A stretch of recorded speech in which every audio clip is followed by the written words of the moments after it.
Petco Park, a new beginning, let's go. Started back rocking the brown. Ever since we've been knocking them down. Baby said she wanna go to the game. Taught her how to say Padre gang. Started back rocking the brown. Ever since we've been knocking them down.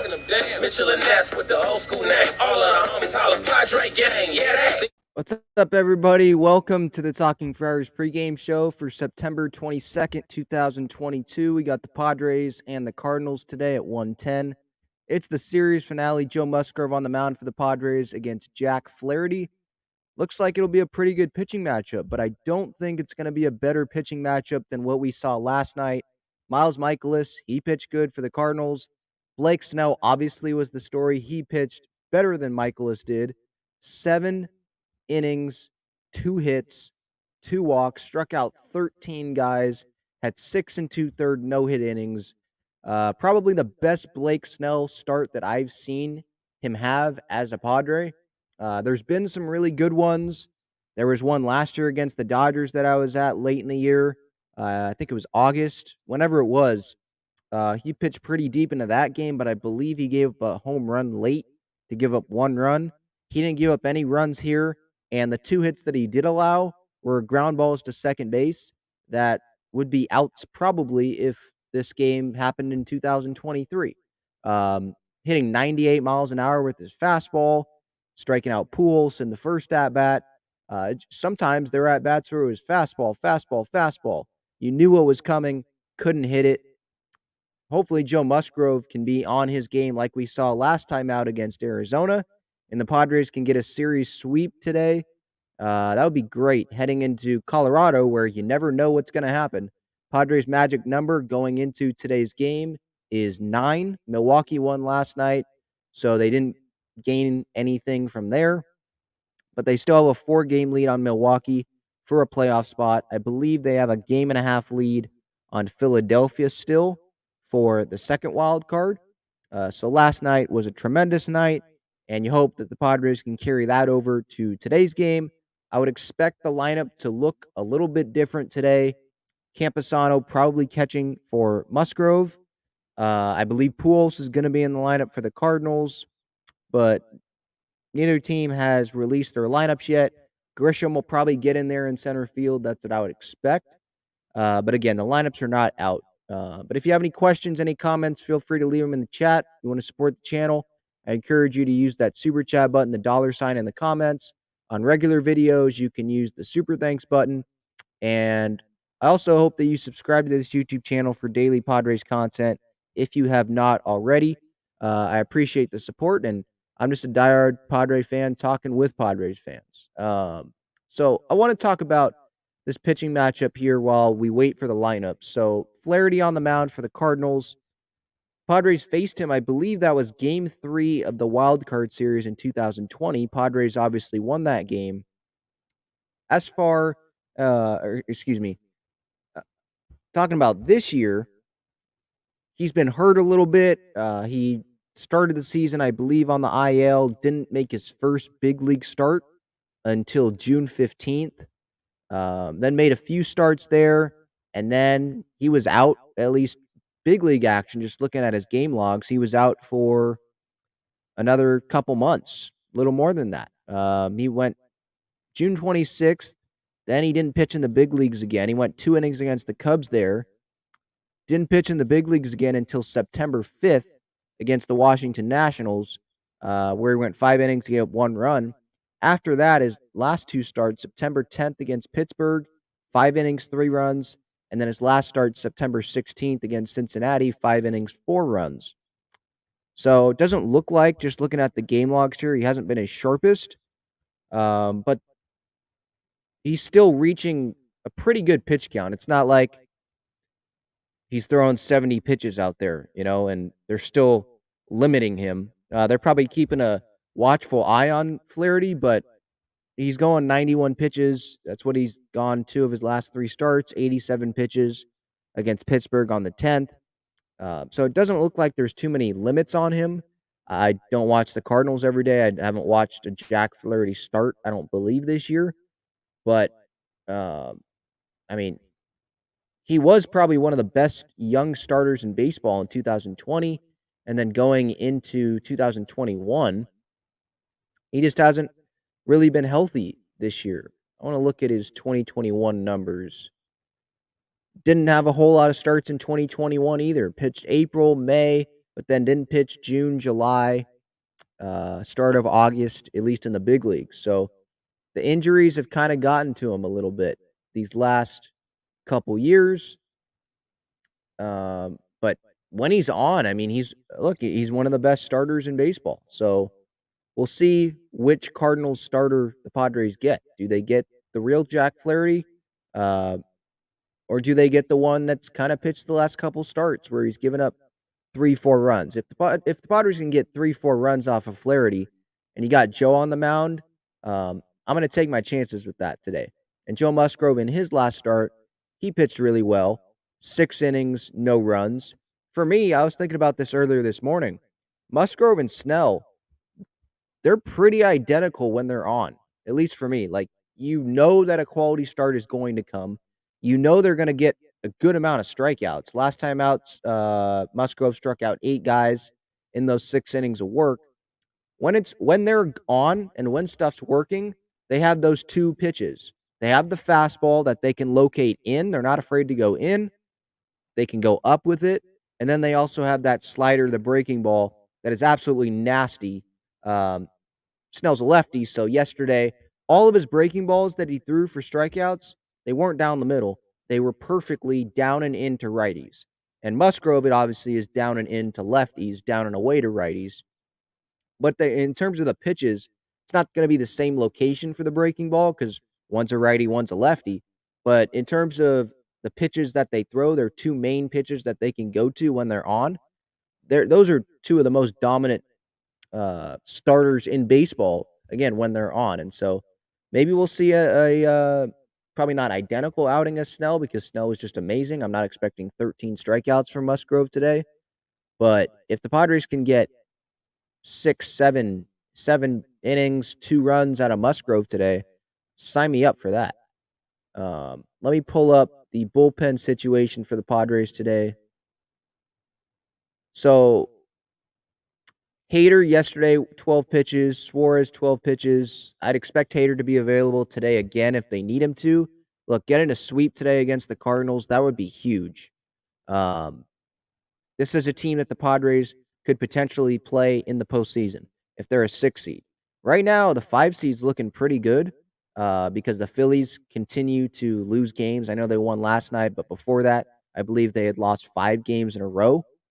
So right now, Padres are sitting pretty good in the 5 spot, but they could be in the 6 spot. And if then they have to go play the Cardinals, I know it would be on the road, and the Cardinals had the best home record in baseball. So um, I'm not saying that the Padres would go sweep the Cardinals the first 2 games, but it's not out of the question. If they can sweep the Cardinals today, that gives me a ton of confidence if the Padres face the Cardinals. I don't care where the game is.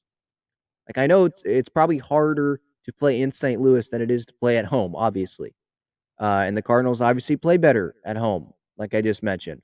But if the starting pitching is pitching the way they are, you get Darvish game 1, you get Snell game 2 or Musgrove game 2, however they line it up. Probably Snell game 2, Musgrove game 3, just because Snell is pitching a day in front of Musgrove right now. They could change that around when they clinch a postseason spot. But as for now, let's say Snell's game 2, Musgrove game 3. I'm confident in whatever team the Padres face in that wild card series, whether that's the Cardinals, whether that's the Mets, whether it's the Braves. I don't care. If your starting pitching is that good, I'd expect the offense to be able to score a couple runs. I know that literally Snell and the bullpen had to be perfect last night because the Miles Michaelis was good as well. Padres only scored 1 run. But hey, they got the job done. And I believe that if the starting pitching is going to not give up any runs like they have, I know you can't really expect that, but that's what's happened last 4 games. Starting pitching has not given up a run. So, I mean, just look at this. I'll probably talk about this more. I'm sure I will talk about this more on the series reaction episode here on YouTube after the game today. But look at this. Last 5 games. Snell, 1 earned run against Arizona September 16th. Musgrove on the 17th at Arizona, 6 innings, no runs. Darvish, no runs on the 18th. Day off. Then the 20th against St. Louis. Clevenger, 5 and 2/3, no runs. Last night, 7 innings, no runs from Snell. Like, last 4 games, starting pitching, no runs. 1 run in the last 5 games. Like, that is, and that's the group of starters that the Padres are going to have throw in the postseason. Clevenger would probably be starting, or maybe he would start. I don't know if they'd have to use him if they get to the division series, probably early in that division series, because they just had to probably pitch Darvish, Snell, Musgrove, or 2 of those at least in the wild card series. So just rest. But those are the group of starters that are going to pitch. Manaea, I don't know if he'd make the roster. Maybe they use him as a bullpen piece and they don't have stamina on the roster in the postseason. But yeah, it is, man, the way the starting pitching's going, I just go back to that point. I'll go up against anyone right now. All right, get into the chat here. What's up, Tupac? MCC. Another fun day at Petco, hopefully. Let's get this sweep. Yeah, I agree. Earliest we can clinch is on Tuesday. I'm thinking it's likely going to be in the weekend series against the White Sox. Yeah, so I don't know. They might be able to do it against the Dodgers based on if they can get a win against the Dodgers and Milwaukee loses a couple games next week. I know they play the Reds this weekend, but Milwaukee, they have to play the Cardinals September 27th. So Tuesday, Wednesday, Thursday, they have to play the Cardinals. So maybe during the Dodger series they get it. 9 games, so if you win 2 of the next 4, that's now down to 7. Milwaukee loses a game or something. Now that's down to 6. Win a game, maybe even 2 based on the way the starting pitching's going against the Dodgers. Milwaukee falters against St. Louis. Maybe that first game against the White Sox is probably more realistic, but I'm not going to say that they can't do it during the Dodger series. Maybe that last game of the Dodger series.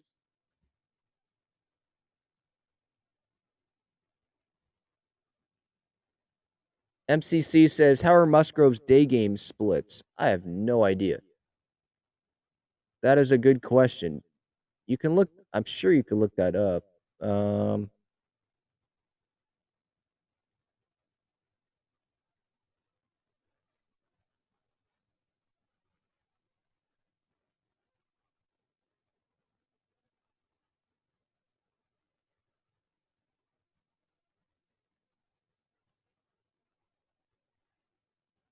Hang on, I'm on Baseball Reference right now trying to look that up.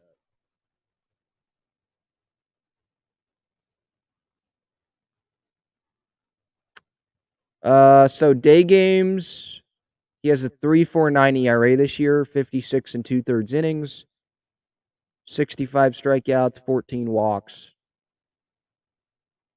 Pitches better at night, but he has double the 2.99 ERA at night, but he has double the amount of starts there. It's a bigger sample size. I wouldn't read too much into that.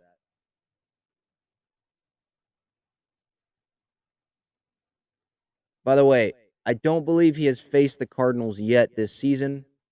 So, meaning he didn't face the Cardinals when the Padres got swept in St. Louis earlier this year. Yeah, no Cardinals for him this year. But hey, based on the way he pitched against the Diamondbacks, I expect a quality start definitely out of Musgrove. And I believe I already hit on this about the bullpen, but the bullpen's in good shape. I think Cater will go. He'll be available today after pitching yesterday. I think Suarez might be available, but there's so many guys that I'm confident in this bullpen right now that they don't have to go to Suarez again. You know, Garcia, Martinez, Hill, Morahone, Wilson, Pierce, Johnson hasn't pitched in a while. I'd like to see him get some time if they can. Yeah, I'm confident in this bullpen right now. They're doing really, really good, and obviously, this is the best the rotation has pitched as a whole this season. I'm pretty sure I can say that confidently, and I think um, this is the best that this current roster has played this season. I know it's a smaller sample size, it's not the entire year, it's from the trade deadline on, but this current roster, Soto, Bell, Drury, Hader, this roster, this is the best that they have played. So it's very encouraging. They're playing their best at the right time. And they're playing as a team. I'll talk more about Trent Grisham's quotes and stuff that he was saying about being benched and not being the starting center fielder. Um, I liked what he said. So I'll talk about that on the series reaction. I believe the lineups, or at least one of the lineups, are out. I saw something about that.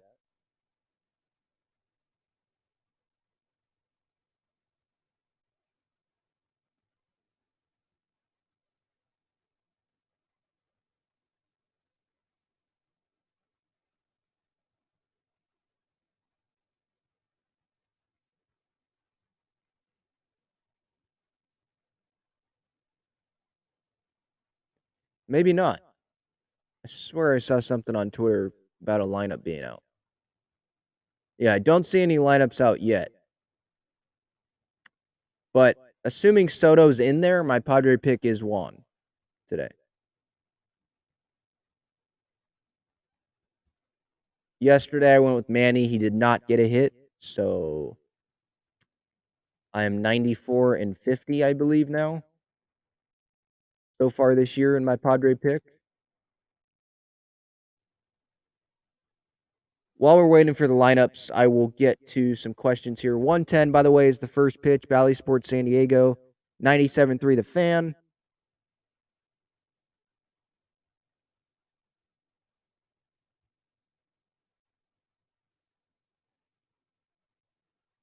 Rocket Dog says nothing is in the bag yet as far as clinching. Let's not jump the gun.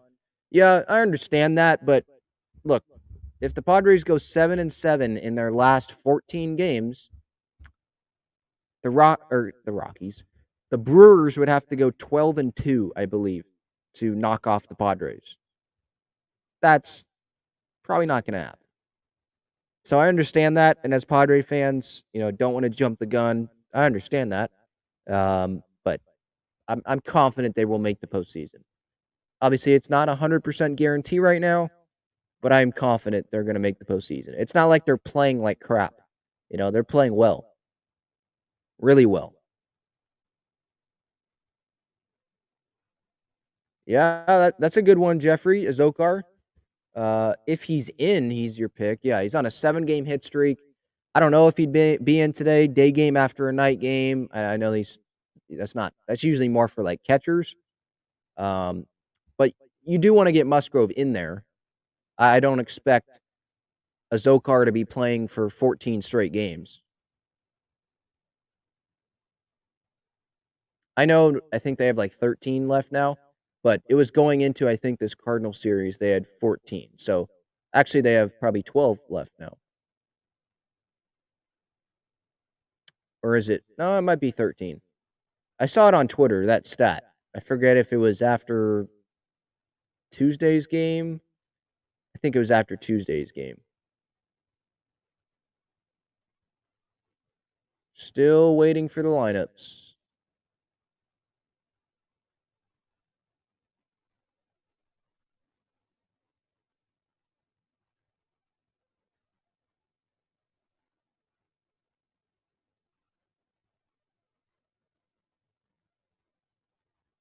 So if you have any questions and stuff, let me know. I'll answer them right now.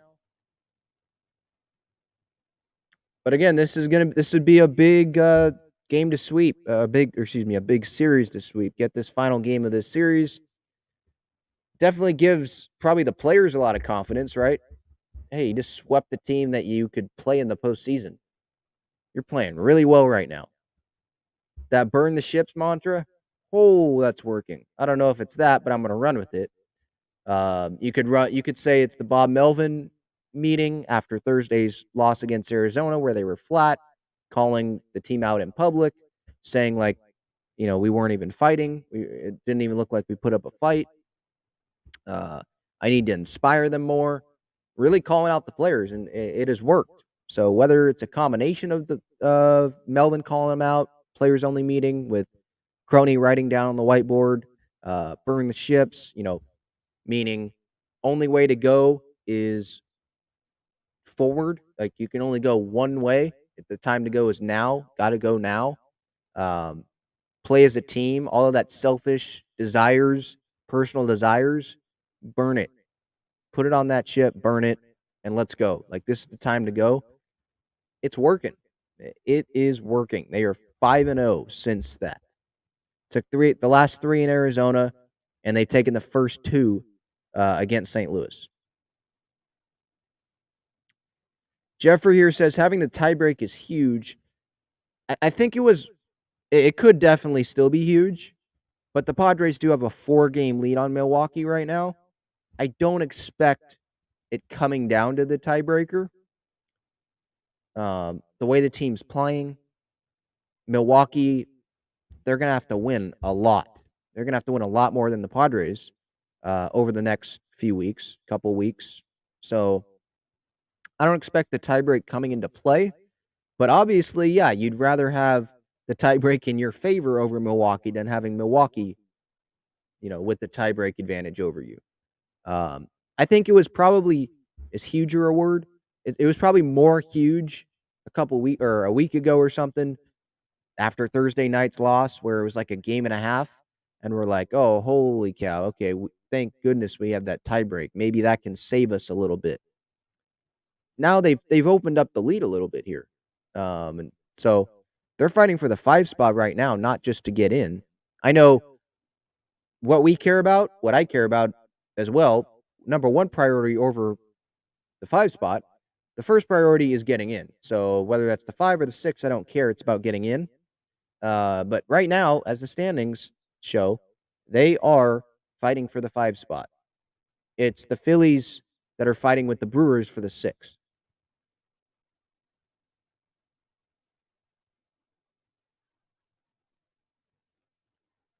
Milwaukee, by the way, let me see if they're playing today. Yeah, Milwaukee. So they start off 4-game set against the Cincinnati Reds tonight. That's at 3:40 in Cincinnati. So you would think Milwaukee would win that series, maybe sweep the series, but they're not playing great right now. But I think they're gonna go in there definitely trying to sweep because they probably need to sweep. They really got to take advantage of those bad teams that they play. I mean, Cincinnati's 59-90 right now. They got to take advantage of that if they want to get back in this. But look, if you look at the standings right now, they're looking up at the Phillies. It's not just the Padres here. The Phillies are the team that's in the 6th spot right now. So if we go to the standings, they're 2.5 back of Philadelphia. So Philadelphia is playing Atlanta, so they're playing a tougher team. So Milwaukee right now, this is a huge series for them going into this weekend. They get to play the Reds while Philly has to play the Braves. So let's say Philly loses that series and Milwaukee can beat the Reds. There you go. You have a really, really close gap there for that final wild card spot. It could be a half game. Milwaukee, if they sweep and Philly gets swept, they could be in that final wild card spot. Obviously, the Padres, we'll see what happens today in the Colorado series. So the gap might widen, it might be shorter, but this is a big series for two teams, Milwaukee and Philly, for that 6th spot. It's obviously every game's big for all three teams, Padres, Milwaukee, and Philadelphia. But definitely big for those two clubs because they're just fighting to get in right now. We're fighting to get in still. I do want to make that clear, but I do still feel comfortable right now with having a 4-game lead on Milwaukee for a playoff spot right now. Again, things can change, but right now I feel comfortable with where the Padres are at because they're playing really well. It's not like they have this 4-game lead and they're playing like crap, you know, losing 5 games in a row. They're winning 5 games in a row. They're winning games against the NL Central leading Cardinals. They're having a lot of offensive production from places that aren't just Manny and Soto. And Soto's having better at bats, obviously. He's playing better. They're having amazing starting pitching. The bullpen. It's been a long stretch where this bullpen's been really, really good. So I have a reason, obviously, to be confident in this team right now. Philadelphia, by the way, they start that series against Atlanta. That's at 4:15. So those 2 games will probably be after the Padre game ends. But I will be probably here live streaming on YouTube reacting to this Padres series. So if you want to tune in then and chat it up, I definitely welcome you to join. Dodgers play the Diamondbacks tonight, 7:10. Red Sox play the Yankees, 4:15. I'm just looking at other matchups that around the league that might be interesting. That's about it.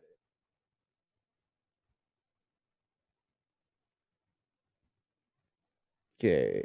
Still waiting for the lineups. You think like 2 hours before the game they'd have the lineups out.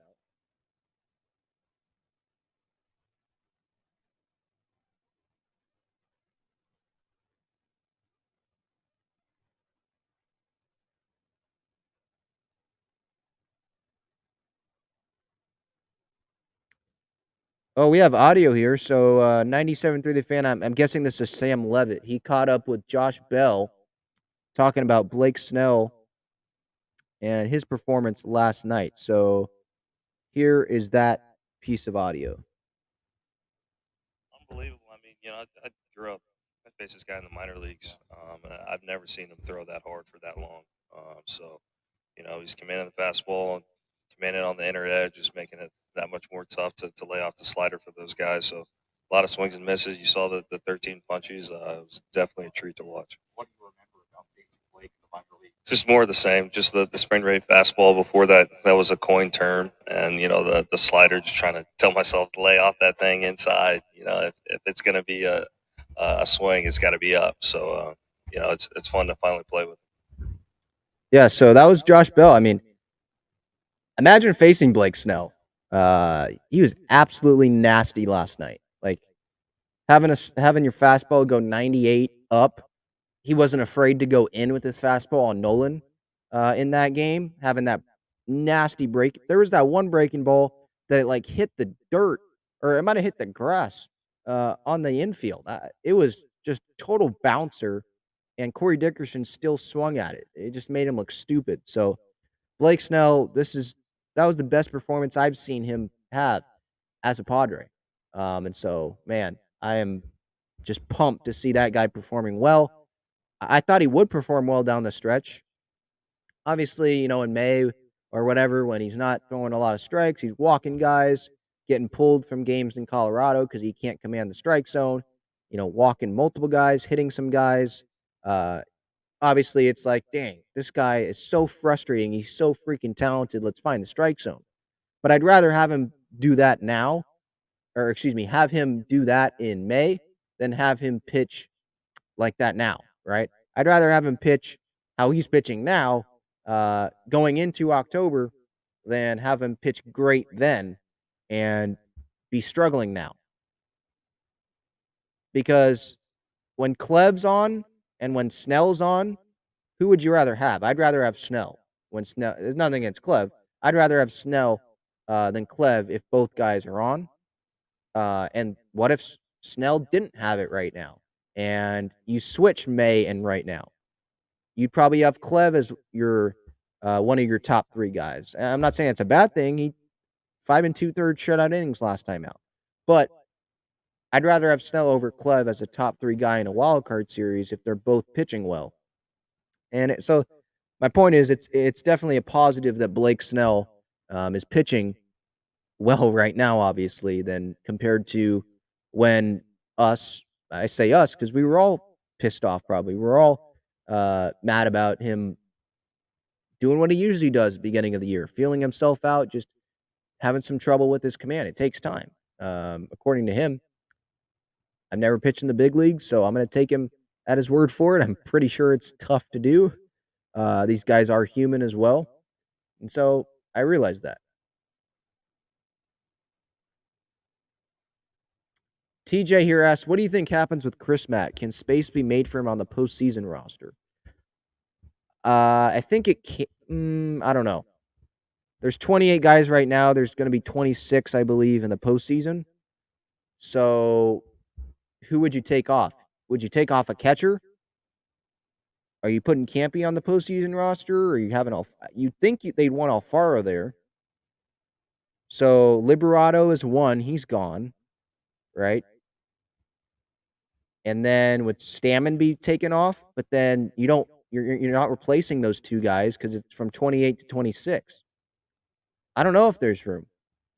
I know, there's 2 more weeks left. So if someone gets hurt, or less than 2 weeks, if someone gets hurt, if someone starts struggling these last couple weeks, then maybe they're left off, right? You got to go with the hot hand.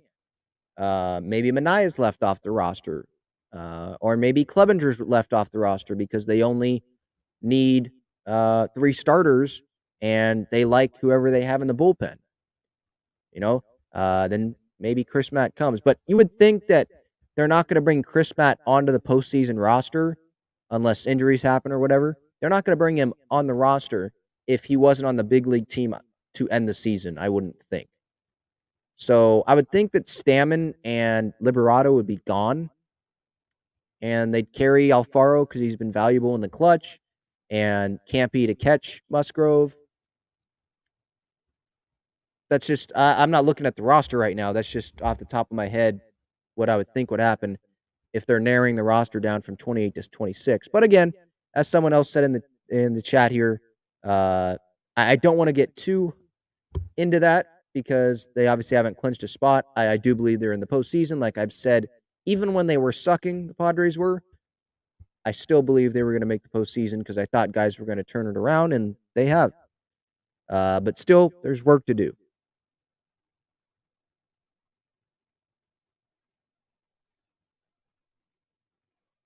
TJ, another good question here. Can we handle Snell different the first half of last year? Should we have been piggybacking him or something until he settles into the season? With a guy like Snell like that, I think you just got to allow him to work through it. Because you also got to remember, if you're piggybacking him with another guy, that's compromising 2 things. Snell's not being fully built up like Darvish is if he's going 6 innings when Snell's going like 3 or 4. And then, okay, you're saying next year. Okay, yeah. Well, that just depends on who's on the team, one. Right now, they have the luxury of having a lot of different arms and a lot of different possibilities. But let's say if it was earlier this year, even if it was with all the arms they have, you're compromising 2 things. Snell not being built up, and then the other guy, he's probably like a 6 starter, right? So it's probably like Nick Martinez. Okay, well, now you're not building up 2 guys, if that makes sense. So if you're piggybacking the second guy, maybe he's a long bullpen piece, and that's fine. But then, okay, if you're not compromising 2, you're still compromising that first guy because you're not giving him the innings. And I know, you could save his arm and all that, but Blake Snell to me seems like someone that he wants the ball and he wants time to work through it. And he wants Ruben Niebla, Bob Melvin, the coaching staff, front office. He wants you to trust him that he's going to get through it. You just have to let him get through it, if that makes sense. And in terms of next year, TJ, I don't know. It's just going to depend who's on the roster. Like, you would think they're going to bring back Clevenger or Manaea, Martinez might opt out as well. Who knows? You would think he would because of how great he's been this year. He can get more than $7 million, I would think, per year on the free agent market. It just depends on who's on the roster. If Morahone has to be a starter, then you probably don't piggyback Snell with anyone. I still don't think they would piggyback him. Again, you just got to give him time to work through it. But if they have Morahone on the roster, if they have Martinez and they have Clevenger on the roster, okay, then now you have a rotation of Darvish, Snell, Musgrove, Clevenger, Morahone, or Martinez in that 5 spot, and you can use the other guy as a piggyback. Okay. But I don't think maybe you piggyback him not like as a plan, like if he has a bad start and someone's just available out of the bullpen, then you can do that. But I don't think you say, "Hey Blake, we're going to piggyback you until you settle into your season." Like I don't think that's what you do with Blake Snell. Anyone just tuning in, by the way, I will have the series reaction after the game. I encourage you to tune in there. First pitch today is at 1:10. This is the pregame show. Cardinals lineup is out. Padres lineup, I have not seen it yet.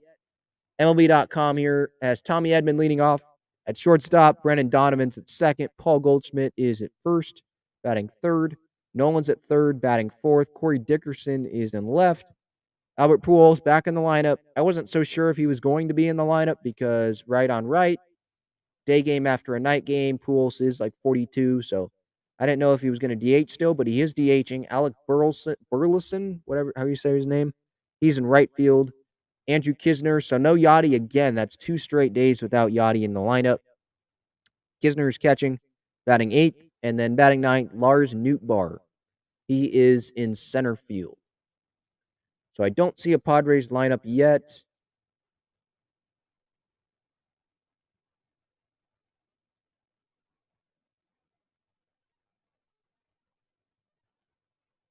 Just checking Twitter here.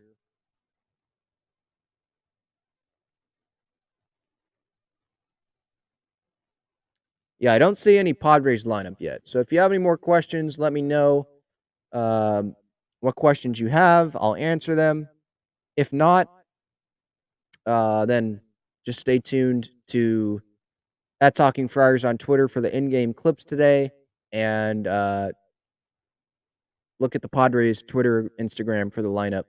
If I end this stream before getting the Padres lineup out, but I will answer any questions that come in. Already answered that question about Snell. Jeffrey says Goldie will be interesting for Musgrove to navigate. He's 10 for 18 in his career. Yeah. Well, it doesn't matter, to be honest. I don't think it matters what Musgrove's stats are against Goldschmidt in his career. Goldschmidt's the MVP of the National League this year. He's going to be tough for anyone. He was tough for Snell last night. I think Snell actually got up 0-2 against Goldie in one at-bat, ended up walking him.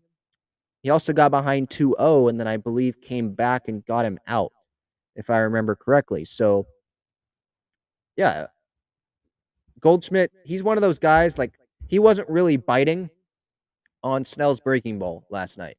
You saw a lot of guys looking foolish on that breaking ball from Snell last night from the left side, obviously. Goldie, he's a righty.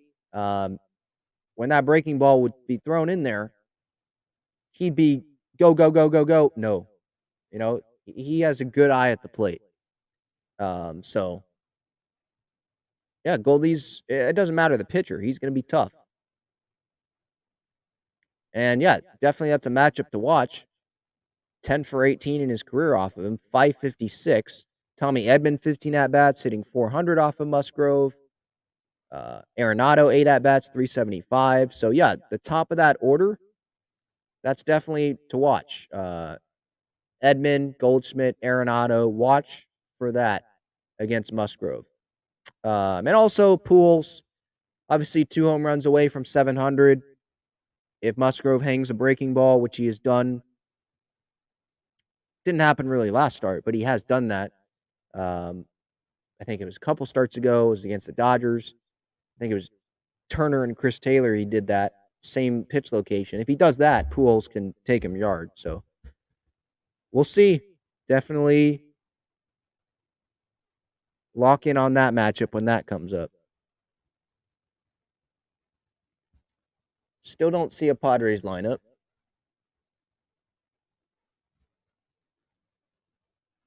All right. I think I'm going to end it. I'm actually going longer than I usually do. It's been like 40 minutes. So this has been the Talking Friars pregame show, September 22nd, 2022. Flaherty, Musgrove today, 110. Series reaction episode after the game. It would be great. It would be a great win for the Padres. Get a sweep of a team they could play in the playoffs. The NL Central leading Cardinals. We'll see if they can do it. At Talking Friars on Twitter. Follow that for the in-game clips. Subscribe to this YouTube channel. Padres content pretty much every day. Thank you so much for tuning in. Go Pods. See you later.